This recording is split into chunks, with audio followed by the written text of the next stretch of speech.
நீங்கள் கொடுத்து வைத்த கணவரா? கோடியில ஒருவருக்குத்தான் இப்படிப்பட்ட மனைவி கிடைப்பாள். உங்கள் மனைவி இந்த பட்டியலில் இருக்கிறாரா என்று பாருங்கள். 1.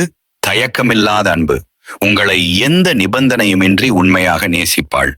தன் அன்பையும் ஆசையையும் உங்களிடம் வெளிப்படுத்த தயங்க மாட்டாள். 2. ஒளிவு மறைவற்ற பேச்சு.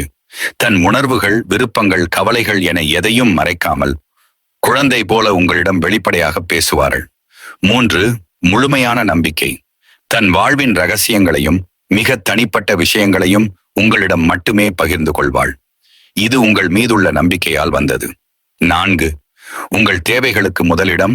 தனது தேவைகள், நலன்களை விட உங்களுக்கே முன்னுரிமை வழங்க எப்போதும் முயற்சிப்பாள்.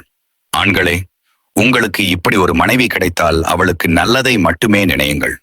அவள் உங்களுக்கு இறைவன் தந்த பொக்கிஷம். எவ்வளவு செல்வம் இருந்தாலும், பட்டம், பதவி இருந்தாலும், புகழ் இருந்தாலும் நல்ல மனைவி கிடைக்காமல் நாசமாய் போன ஆண்கள் ஏராளம். உங்கள் கண்முன்னே இதை நீங்கள் பார்க்கலாம். ஆனால் உங்களுக்கு இறைவன் நல்ல மனைவியை தந்து அருள் செய்திருக்கிறான்.